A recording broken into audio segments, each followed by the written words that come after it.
Welcome to the 1 Million Years of Joy podcast.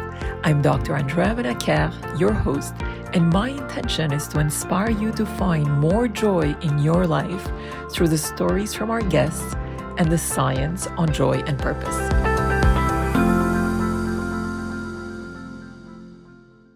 Steph, I'm so happy to have you on the show today. Thank you very much for having me. It's good to be here. Steph, I was very intrigued when we first connected by the startup that you launched a couple of years ago that has a very bold vision to eradicate burnout at work. What inspired you to launch this venture? That's a really good question. I think two things. One, it's in my personality. I've always wanted to help people and I guess in a sort of way improve the world, as big and as crazy as that sounds. So that's the first thing. And the second thing was just how prevalent burnout was through my own experiences. So I've been fortunate enough to work in different types of companies in different countries. And I've always met close colleagues that are struggling. And it's the 21st century. And I thought to myself, you know what? It's time that I did something about this. It's not acceptable. And I want everyone to be able to come to work being the best versions of themselves. I think those were the two things that inspired me to start Velby, I would say. You're based in Finland, which is one of the happiest countries in the world for multiple years based on the World Happiness Report. Correct. I think maybe it's 4 or 5 years in a row now. It's been the top. It's been the happiest country. Indeed. So when we see Finland on the list of the happiest countries in the world, and then we see your company talking about eradicating burnout, there's this paradox that emerges. One would think that those are the happiest people in the world.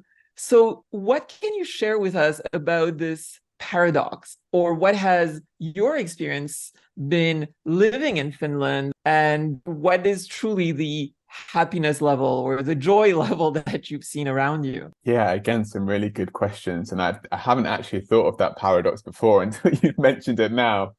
But I'll give it a go. I'll answer as best as I can. So I guess to start off, Velby is an international company. And Finland, in many ways, is our test bed. And that's because it's really open-minded when it comes to these well-being initiatives at work. So if we know that we can make it work in Finland, then there's potential that we could make it work elsewhere. So yeah, it does come across as a bit of a paradox. In general, Finland has one of the best work-life balances in the world. So you'd expect the burnout levels to be relatively low. And actually they are. But it still occurs. But I guess it's just a really good country to start a business because there's lots of social support. It's very receptive to well-being at work in the first place. So I know that I'm going to get lots of really good feedback from customers here about how we can improve our services. And then the hope is that we can move beyond Finland to other countries, which we already have. We have customers in the US and the UK as well. There's also other research that is highlighting there's a joy gap at work, and this is more based on a global research study. And when we look at the core sources of burnout, what have you learned from your experience? Why is this such a big problem within organizations globally? Yeah, there are a few reasons and big causes of burnout. I would say that technology is one of them. Whereas in the past, you could go to an office, maybe you'd respond to a few letters. I'm going back many years now to the time of writing letters to one another. But it's just a good example to use. That used to be the case. You'd go to work, you'd leave work, and there were really clear boundaries. You knew that nobody could contact you about work, and therefore you didn't have to engage with it. Now, with the advent of technology, which has definitely made our life easier, for sure, and made certain tasks easier, it's made that line, that differentiation between work and home a lot more blurred. We're accessible 24/7, and that's exhausting, just thinking about that. So I'd say technology is playing a big part of it in terms of what's causing burnout. I would say we're also living in an era where our profession defines our identity. And that can be quite dangerous and a bit sinister as well. So if we feel like we're failing at work, we feel like we're failing as a person. And as a consequence, we keep trying and trying and trying and trying and trying until we exhaust ourselves because we're unable to delineate ourselves from our work selves. So those are two things that I would say are contributing to the prevalence in burnout. And I would also say awareness. We're just more aware now of it. And I think people are able to get kind of not diagnosed because technically it's not a medical condition, but they're being signed off for it by doctors now because we're just more aware of the condition. So since you've launched your startup, what has been some of the most striking and surprising stories that you've heard? And maybe you can share with us also some of the ways that you go about eradicating burnout at work and the outcomes that you have seen for individuals. So for me, what your core mission is or purpose is a way to actually bring more joy within organizations. So Yes. Share with us more about what needs to change and how you are bringing about that change with your solution. So I think there are a few things that need to change. I think we need to educate leaders better. I think we need to educate them to be a lot more empathic. I think sayings like work is work or don't take this personally in the business context are, again, quite sinister and dark because an individual will take it personally. And it's not only about work if we think that work is so tied to our identity. So definitely upskilling leaders, making them more empathic, making them more authentic as well. So making sure that they follow through with what they say. And then I think the other thing, and I kind of alluded to it earlier, is this boundary setting. So nowadays, as an employee, as an individual, it's really important that you have really clear boundaries at work. And I do this exercise with executives and with team leaders where we do a contracting arrangement between the execs and between certain teams. And in that contracting arrangement, we'll discuss things like, when am I accessible at work? When am I not? What methods of communication do we use? Is it Slack? Is it email? Is it WhatsApp? Hopefully not WhatsApp. And those kind of things. And then do I need to pick up my kids at certain times? Those kind of things. And by making these kind of things known, everyone's boundaries and expectations of each other are really clear. And therefore, we're less likely to receive a message after working hours or receive a message when we're picking up our kids from work. So yeah, educating leaders, contracting with one another, making really clear boundaries. You were mentioning the contracts that you encourage leaders to implement with their employees. And actually, there's several countries that have moved towards legislation to, in fact, prevent any possibility of having communications with employees outside of office hours. And some companies actually have even blocked email servers from basically working within certain hours, so employees could actually disconnect and enjoy life, spend time with friends, family, doing hobbies and activities that they enjoy. You mentioned earlier how Finland has actually embraced a very profound work-life balance, and it's highly important. Why has there not been a law, if you wish, that has actually emerged within your country, out of curiosity, if you would happen to know? Yeah, so I think Portugal were one of the first countries to make that a law, preventing companies from contacting their employees outside of office hours, which is amazing. That was so cool that they did that. I think it was kind of part of their initiative to bring more talent to Portugal as well as a place of work. There's no such law in Finland, again, for two reasons. In Finland, it's like a cultural thing. They already recognize the importance of having a life outside of work. It's something that's been important, I guess, since the inception of work. Like, you pick up your kids when they finish school at 2 p.m. Who else is going to pick them up? Like, they kind of see it like that. They're also really heavily unionized in Finland still.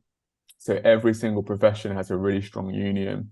And actually, those unions meet once a year with the central government to talk about fair hourly rates and fair amounts of working.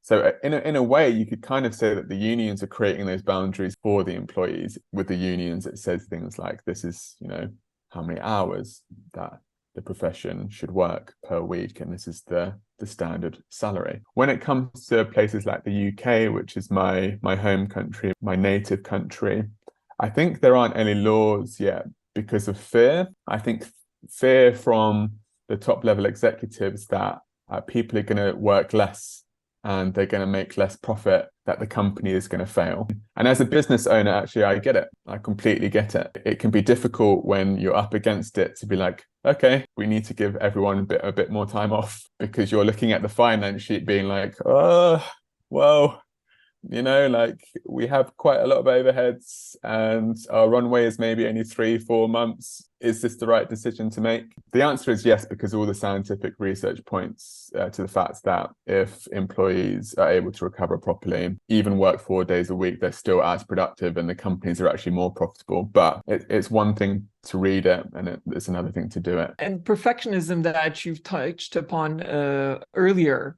is also pushing many individuals to the limits of pushing themselves, pushing others, especially if you're a leader, because actually research has shown that when you have perfectionistic tendencies for yourself, you're actually going to transpose that on your team as well. The demands and the expectations are just ever increasing. And actually, there's a correlation that the World Health Organization referred to in various reports that they've come up with, that perfectionism could be one of the core sources of burnout and the whole depression epidemic that we have at work. So it's really interesting that you're sharing these aspects that relate to how Finland is operating.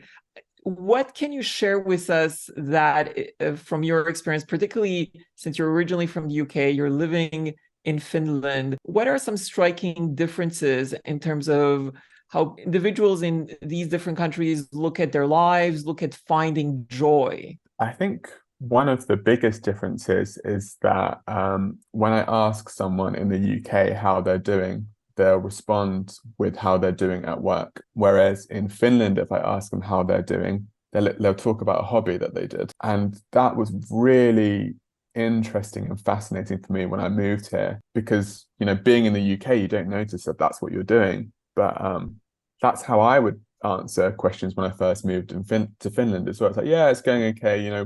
Work's a bit slow at the moment. I've, handed in a few things late. There's quite a lot piling up. I had to work a little bit on Friday evening, blah, blah, blah. Whereas here in Finland, they'd be like, yeah, I went kayaking on the weekends at 4 p.m. on a Friday. And I'm like, what? That sounds amazing.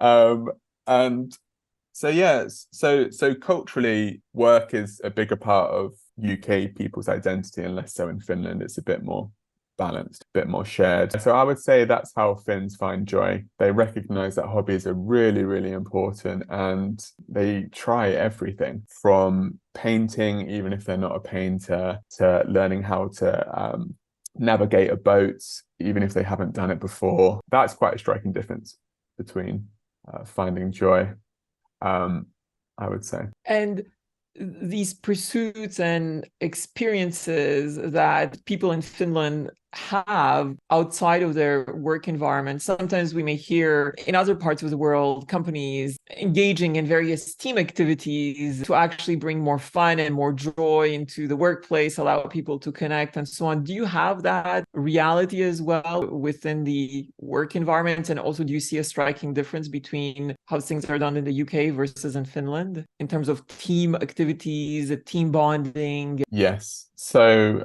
Finland has a huge sauna culture, and the sauna has proven to have so many health benefits, both mentally and physically, actually. And so that's quite a common thing for employees at companies to do, is to go sauna with one another, which I think is really cool. And then I was speaking to one of my other friends who works for a gaming company here in Finland, and he was telling me how on a Thursday afternoon, they're brewing their own beer at the company offices. I was like, that's really cool.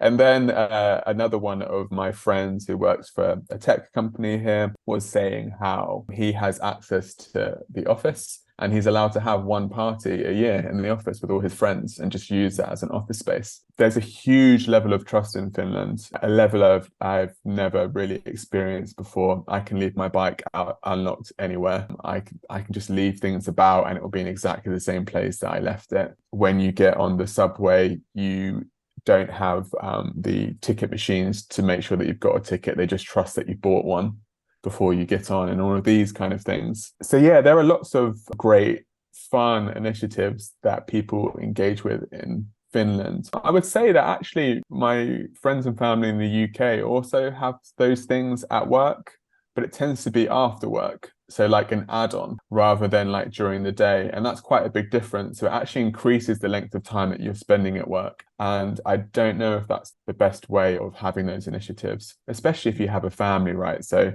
you finish maybe at 5 or 6 in the UK, and there's an after work that goes on from 7 till whenever. It's like, well, you're going to go home to your kids, so you're never going to have the benefit of those kind of after works. Finland more incorporated into the day, UK a bit more of an add-on, maybe. And what brought you to make the choice to move from the UK to Finland? I think a matching of values. In many ways, Finland is a social democracy, which means that the taxation is very high for wealthy people and very low for those who aren't as wealthy. As a consequence, you have a really fair egalitarian society with no classes whatsoever. And because of that, people aren't jealous of one another. I think it keeps levels of crime down as well, because people aren't looking at other people and thinking, well, they have so much more than me, why don't I have all of that stuff? It's just a lot fairer, and as a consequence, like, everyone is happier and a bit more content. Whereas in the UK, I was working in London,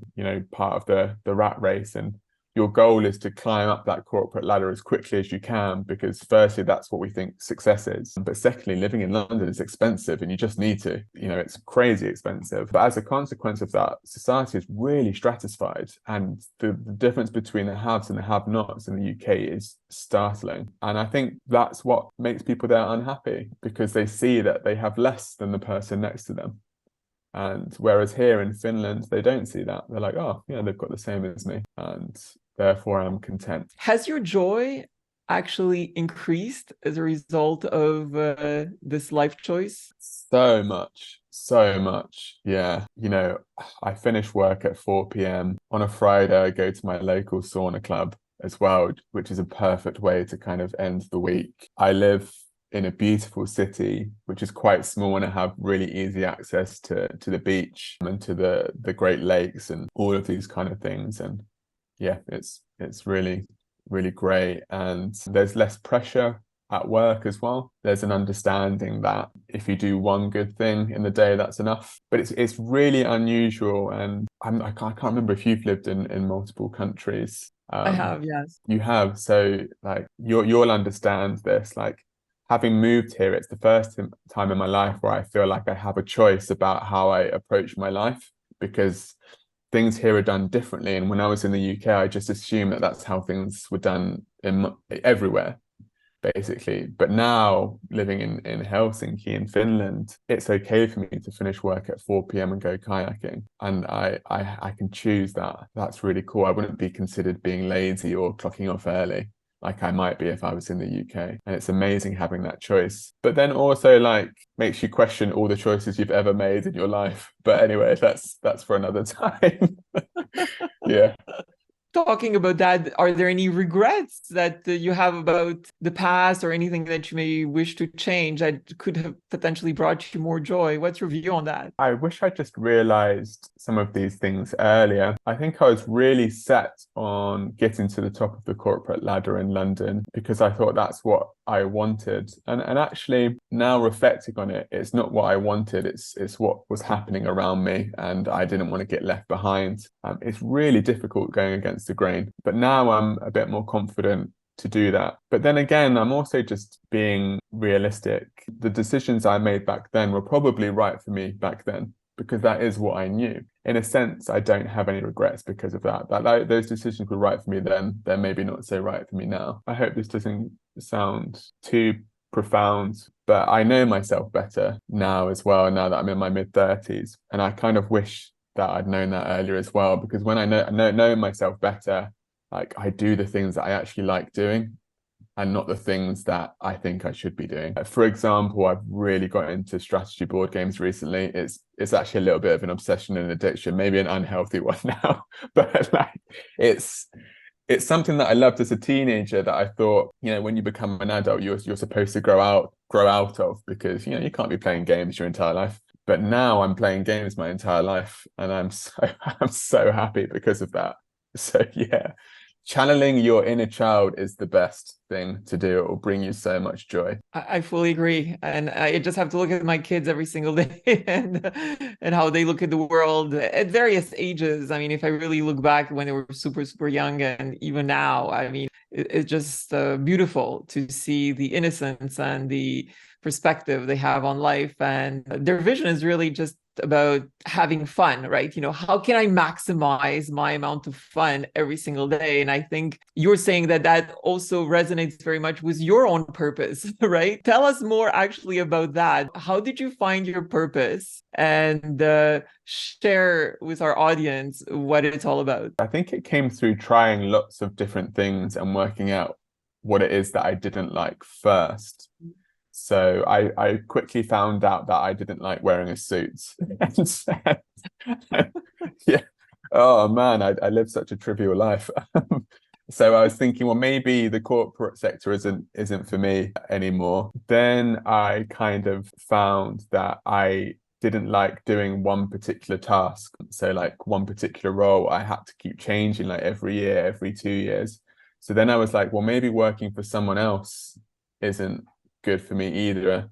And as a consequence of all of these revelations and all of these things that I didn't like, I've finally converged on the thing that I did like, that gave me purpose and a sense of joy. And that was like having my own business where I get to do lots of different things all of the time. I get to make the rules, which is great when you get to make the rules. And I get to help people. I realize now that whatever I do in the future, work or in my personal life, like it has to give someone else like value and joy and fun. And if it's not through this burnout company, maybe in the future I'd consider working at a gaming company, because the joy that it brings people is sort of immeasurable, I think. So yeah, my purpose was found through trial and error and just saying yes to most things in the beginning until I got to a point where I felt comfortable saying no, because I recognized that I didn't like it, because I tried it. And with your current company, what is the measure of success? When you will actually eradicate burnout, would that be the measure of success? Or are there other key metrics that you'll be monitoring along the way to also find joy in the journey? Yeah, so for us, there are two other founders, so there are three co-founders to Velby, and we always said, and this might be cheesy, but if we can help one person only, then that's a success. And with our customers right now, we're able to identify and prevent about 25% of burnout cases in their organizations. And for us, that's a huge success already. The trouble with having such a bold mission is that it's never ending. So you're right, like we have to stop and take these wins when we can, because that's what life is about. You've got to celebrate your victories. But it doesn't mean that we'll ever stop, because our mission is bold and we do want to eradicate it completely. What would be some advice that you'd give to leaders that may aspire to actually eradicate burnout within their own organizations? I know you touched upon some of the key points earlier, but would there be one core thing that would need to radically change, particularly if you're looking at organizations on a global scale and you're looking at engagement levels that are super low, motivation is low, retention is low in some organizations? What would be one significant change that some leaders you believe could actually implement to create a shift? I think there are different levels of changes. If we're talking about the very top, so the executives in the C-suite, then a people-centric strategy is really important. So they'll be measuring things, they'll have KPIs around revenue and profit, but they also really need to have KPIs around well-being and staff retention. That just has to be part of your strategy. I think there's a really clear correlation with good well-being and more profitability. And if they start measuring it, they'll be able to see it. And I think therefore invest more in like well-being initiatives. So at the very top, it has to be part of the strategy. It just has to be. It's also how you attract the best talent. When it comes to like maybe middle management, I think I did touch upon a couple of the points. One was being empathic, but I would actually go a little bit further than just empathy. And I would say compassion, because I think empathy is acknowledging how the other person is feeling, but compassion is doing something about it. So I think when it comes to leadership, compassion-led leadership is great. So that's one thing. Be compassionate, be authentic, as I said. If you say you're going to do something that's really important, that you do it. And then I think the third thing is to coach rather than to tell. So coaching is something that I've gone through myself, and through coaching, your employees and your team members come up with the solutions themselves. You're just there to facilitate. So you just ask them the right questions. That's really important. So compassion, coaching, authenticity. And if you've got those three things, then you're going to be a great leader. And how can we become a more joyful human? Channel your inner child. Like I said before, like what is it that you loved to do as a child? Because the reality is you probably still love doing those things now, and they'll bring you so much joy, whether that's board games like me, whether that's just meeting up with friends, whether that's picking up a guitar that you haven't picked up in years, but you played guitar when you were a kid. I would do that. I think also with the current climate, especially with the current news cycle, it can be quite negative. So I would almost ration the amount of news you read, or maybe find really reliable outlets and reporters as well. I do this thing where I try and look for at least one good news story a day. Like recently I read that the River Seine in Paris is almost clean enough for people to swim in again, which I thought was so cool. Because, you know, a lot of the times we're hearing that the world is going to implode, basically. But there are loads of good people doing loads of good things, and it's really important to remember that. So make a conscious effort to do that. And I think what's also helped with me to make me really joyful is to journal, because I just reflect on all of the challenges that I've come across, but also all of the great things that I've done. And when you actually stop and think and write it down, like you kind of surprise yourself, like, my gosh, did I do that in just one day? Yeah, channel your inner child, actively look for positive news given the current climate, and journal. Those would be my bits of advice. And when it comes to your entrepreneurship journey, do you consider that a joyful journey so far? Yes, I do. I'm doing it with two great people, and we have a great mission. So like it's incredibly empowering working on something that you're passionate about on a day-to-day basis. Yeah, it's incredibly empowering, incredibly joyful. The flip side of that is because you're passionate about it and it's really important to you, if things go badly, it can hurt a little bit more as well. So there is the flip side to that. It does hurt a little bit more, but the joy is worth the payoff. Like the kind of happiness is worth the payoff. Can you share one big obstacle that you've had to date that you've had to overcome? And is experiencing those obstacles a way to also experience joy more intensely once those obstacles are out of the way and resolved? An obstacle that we come across quite a lot is that quite a few companies aren't ready for what we're selling. They're worried that by making everyone aware of burnout, that everyone's going to put their hand up and say that they're burnt out. So they don't want to accept that it's there. And that's incredibly hard because it's not logical and it doesn't make sense to me. Like it's basically, they're treating it as kind of like ignorance is bliss. I'd rather not know about it in fear of what the fallout will be, rather than deal with it. That's really sad for me because we're dealing with people ultimately. And I understand that businesses have to be profitable and it all comes down to the bottom line for the most part. But I think that's a very antiquated way of looking at business. And I'd like to see that kind of be transformed in the next few years. I think maybe how we teach business needs to change. It's too outdated. It can't just be the bottom line. And looking at one metric alone is dangerous. That's an obstacle that I actually face almost on a daily basis. And it can be quite hard. But when you do convince them and you finally get that in, it's incredibly rewarding. Yeah, they make you work for it, don't they? Yeah. So of course that's more rewarding. Where like that, I think maybe you've been aware of this too. Like burnout and these kind of occupational hazards are being spoken about a lot more, which is great and it's awesome. But moving to the next step has been hard. Like there are still not many companies that are taking action, and that I find difficult.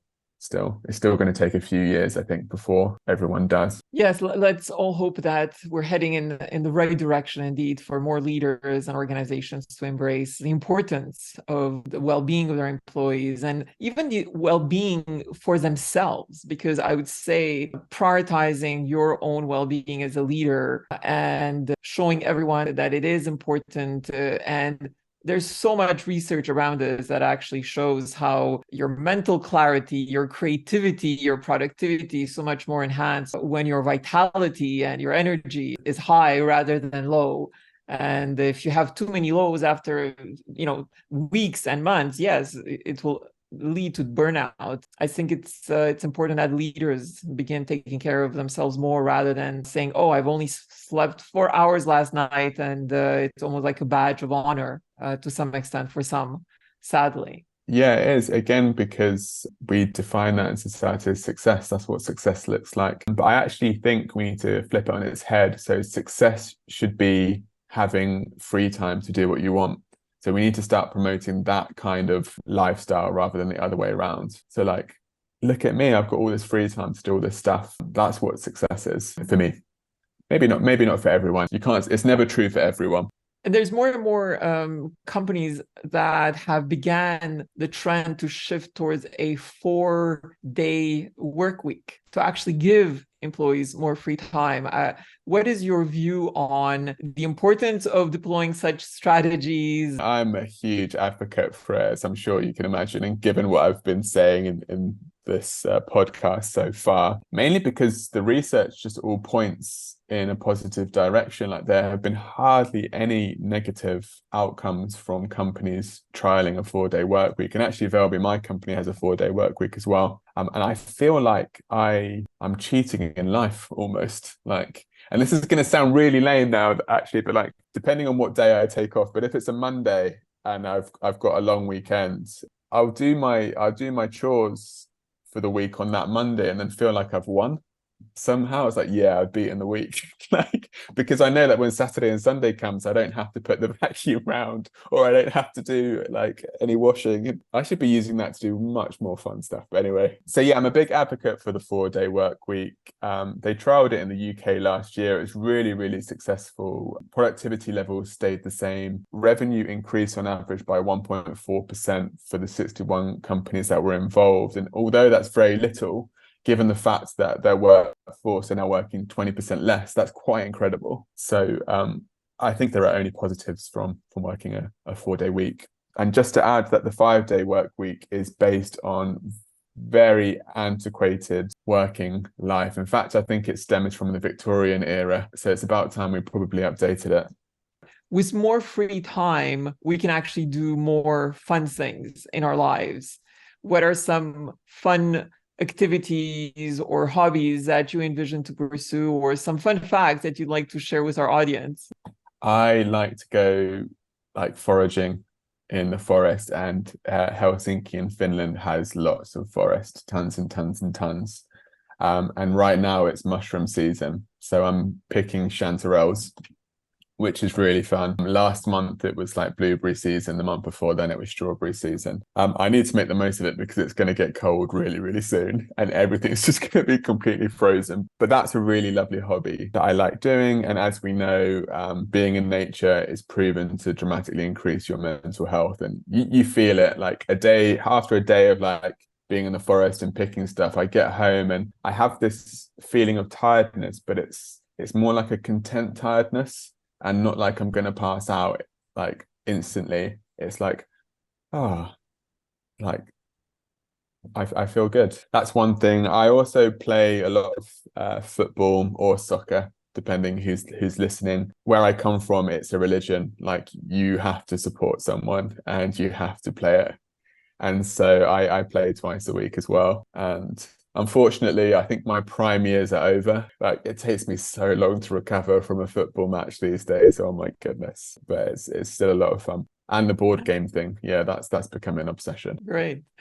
So, final question. Can you share with us a moment of awe in your life? Yeah, I got married about 3 weeks ago, and Oh, I got married in Finland actually, and most of the guests came over from the UK, and we got married on a really small island called Lonna, just off the south coast of Helsinki, and it was just amazing to see everyone that I loved all in one place, and then a few of them gave speeches, and there are very few occasions in life where you can speak openly and honestly to someone and tell them how you actually feel.